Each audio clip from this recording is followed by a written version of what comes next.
Jadi hantu yang aku lihat sosoknya itu di Bukit Cinta itu, rupanya dia ngikutin aku sampai ke Medan. Gila. Hari ini aku mau ceritain soal itu. Tapi sebelum itu aku mau bilang dulu sama kawan-kawan, disclaimer ya. Ini aku ngalaminnya betulan. Demi Allah kok ngalaminnya betulan. Bukan untuk kekebaran. Kalau kalian nganggap itu kekebaran, terserah lah. Tapi aku betul-betul ngalaminnya. Aku nggak bohong. Untuk apa juga bohong dalam buat konten kayak gini kan. Tapi ya kita lanjutin lah. Jadi waktu itu kan bulan Ramadan ya, Idul Fitri ya waktu itu. Kami reuninya Idul Fitri.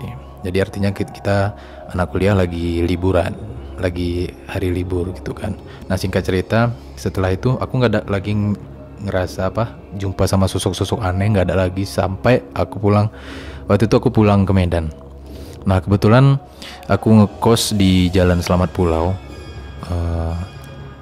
Jalan Selamat Pulau namanya. Kalau kamu mungkin tahu Jalan Selamat itu ada di Jalan Singamaraja, dekat apa namanya, pajak apa sih, lupa aku. Pokoknya gitu di Singaraja. Nah di situ aku ngekos sama salah satu kawan yang tinggal di Rikit, namanya Ali. Terus kami itu ada tetanggaannya sama si Husna yang kemarin aku sempat ceritain. Si Husna di rumah satunya lagi tuh ada Husna. Terus ada Iwan yang sekarang tinggal di Tampeng, apoteker nih di rumah sakit Muhammad Ali Kasim. Terus sepupu aku Sarjana Putraga yang sekarang di Puskesmas Gumpang. Nah jadi waktu itu kan karena cuma aku nih yang waktu itu aku kuliah di Stikes Sumatera Utara.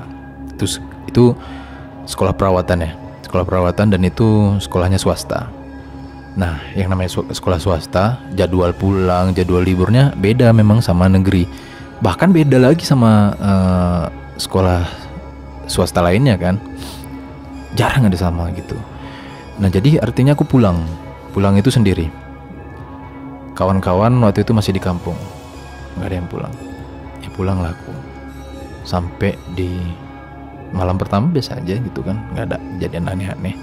Biasa aja buka pintunya, Bismillah masuk gitu, nggak ada yang aneh. Kemudian di malam, kalau nggak salah malam kedua, malam ketiga gitu kan. Nah aku pun tidur lah seperti biasa. Nah ini di sini aku tidurnya biasa, bukan orang yang suka begadang sih memang waktu kuliah. Karena memang kan kita perawat gitu kan, mana tahu tiba-tiba harus ada jadwal untuk PKL rumah sakit, harus kuat stamina memang. Jam 10-an udah tidur kadang-kadang. Mereka tahu tuh, kawan-kawan yang aku sebutin tadi tahu tuh aku cepat tidurnya. Nah yang uniknya di Medan itu Medan kan tahu lah kita kalau itu lokasi yang panas gitu kan. Tapi aku tidur itu pakai selimut memang. Aku ingat selimut aku tuh warna merah gitu. Sekarang di mana ya selimutnya? Aku lupa juga. Nah pakai selimut. Tapi ya nggak kayak orang penyakitan juga gitu. Aku tidurnya memang lepas pakaian, cuma pakai kayak boxer aja, celana pendek lah, celana ponggol gitu. Kadang lebih suka kayak gitu. Tapi baju yang atas dibuka gitu, baru pakai selimut. Lampu biasanya dimatiin gitu kan. Lampu dimatiin. Biasanya kayak gitu. Paling lampu nyalanya itu, aku punya akuarium di kamar itu kan. Nah lampu dari akuarium untuk lampu tidur. Nah di malam itu aku lupa, kayaknya habis sholat isya terus tidur gitu kan. Tidur, entah aku baca doa atau enggak, aku lupa. Yang jelas waktu itu biasanya kalau misalnya aku enggak wudhu, biasanya mandi gitu. Namanya Medan kan. Apalagi kalau misalnya kita baru hampir 1 bulanan di Blangkejeren terus balik ke Medan, itu kan kayak badan kita itu agak gerah gitu kan. Ada perpindahan cuaca. Nah waktu itu kalau nggak salah aku siap mandi terus tidur pakai selimut kayak aku ceritain tadi. Nah terus tiba-tiba pas aku tidur ketindihan. Awalnya ketindihan. Nah di sini dia dimulai. Pas aku ketindihan itu kayak ada kita kayak bisa buka mata, tapi kayaknya matanya itu masih tertutup, antara mimpi sama nggak mimpi gitu kan. Pokoknya aku sering lah kalau misalnya yang ketindihan ini sering kali. Kamu bisa tanya nih, kalau misalnya kalian jumpa nih sama orang-orang yang aku sebut tadi. Mereka lagi main game atau main apa namanya, nonton gitu kan di rumah mereka. Terus aku tidur samping mereka. Aku bisa sempat ketindihan kayak gitu, sampai orang tuh ketawa-ketawain. Kalau nggak percaya tanya sama si Ustaz. Beneran. Nah di situ tadi pas ketindihan kayak ada sesuatu yang hitam. Dia tuh kayak apa namanya, sesuatu yang hitam itu kayak bayangan, terus tiba-tiba mengecil, berputar, mengecil, terus hilang gitu kan. Nah di situ aku, ya namanya kita ketindihan, biasanya kan kalau ketindihan ya udah baca ayat-ayat gitu kan. Di situ aku baca ayat kursi, aku ingat itu aku baca ayat kursi, cuma ayat kursi. Aku lupa baca Al-Fatihah atau enggak, pokoknya aku baca ayat kursi. Gimana caranya biar tindihan itu, aku yakinnya kalau ketindihan itu memang gangguan gitu kan, gangguan dari roh-roh ini. Ya udah ketindihan. Aku pun akhirnya lepas dari situ kan, lepas dari ketindihan itu. Terus bayangannya tadi memang betul-betul menghilang, ke dinding hilangnya. Nah tiba-tiba nih, pas aku coba bangun dari situ kan, aku ngelihat ke arah pintu kamar. Di situ kan aku cuma sendiri gitu kan, tapi tiba-tiba kayak ada yang lewat dengan apa namanya, langkah kaki yang kira-kira itu entah pakai sendal atau sepatu gitu kan. Wah, aku sampai merinding sekarang.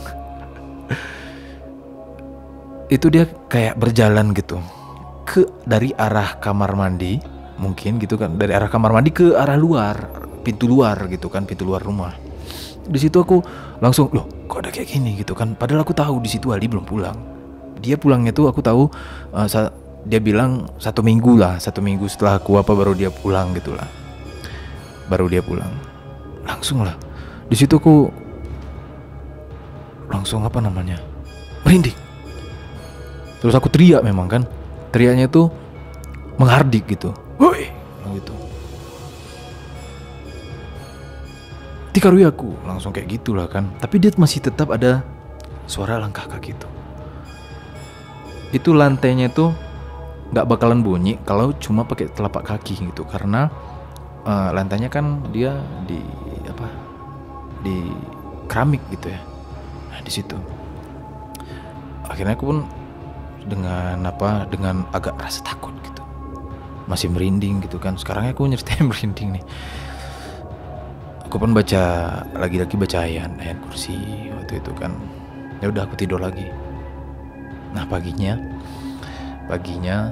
datanglah salah satu kawan waktu itu untuk berlebaran gitu kan. Kawan ini namanya Agung. Lupa nama lengkapnya Agung siapa. Nah namanya Agung. Jadi dia datang sama ceweknya. Ya namanya Agung. Agung ini kan biasa identik dengan Jawa ya. Nah ya udah, datanglah dia dengan ceweknya. Udah biasa sih di kos kami kedatangan kayak gitu kawan-kawan gitu kan, datang sama perempuan. Mungkin bukan untuk yang aneh-aneh ya, tapi kebetulan si ceweknya ini juga kuliah di UMN. Nah kuliah di UMN ya sama kayak si Yusna sama si Agung. Si Agung juga kuliah di UMN. Mereka sering kayak kerja kelompok lah kalau di rumah. Jadi kayak biasa aja, sama seputaran biasa aja kayak gitu. Nah di situ ya udah berlebaran lah kami, cerita-cerita gitu kan, cerita-cerita. Tapi nah ini nih, mata ceweknya ini kan orang Jawa juga ya, sama kayak si Agung kayak gue bilang tadi. Mata ceweknya nih ngenengok kesana kemari, liar gitu. Maksudnya liar kayak melihat apa gitu kan. Kalau cuma melihat kayak biasa ada putu, ini nggak ada putu. Di rumah kami tuh nggak ada putu. Dia melihat kayak ke pojok-pojok sudut ruang tamu kami itu. Seharusnya biasa aja dong, karena si Agung dan si ceweknya ini udah pernah ke rumah si Yusna dan pernah ngeliat juga kan rumah kami itu. Rumah si Yusna kayak denahnya itu sama rumah kami sama. Bedanya cuma kayak apa? Kalau kayak apa namanya ya? Karena bangunnya itu sama gitu kan, yang punya kos itu kebetulan salah satu kakek kami juga sih sebenarnya, kakek yang di Medan. Sama, pokoknya sama gitulah. Kayak cermin gitu. Kalau misalnya di sebelah sini pintu rumah si Husna, sebelah sini pintu rumah kami. Nah kalau di sini kamar si Husna, ya di sini kamar kami gitu si denahnya gitu kan. Jadi sama aja pokoknya, warna cat sama apa segala macam, bedanya di rumah Husna ada TV, tempat kami nggak ada. Cuman yang aneh kan dia nengok ke sudut gitu, matanya liar gitu. Di situ aku kan, loh kok kayak gitu dia nengok gitu kan. Nah akhirnya aku pun kami cerita-cerita, aku ngomong lah sama si Agung di saat itu. Gung, tadi malam Gung, aku ketindihan lagi Gung, bilang gitu. Iya kayak mana kata dia.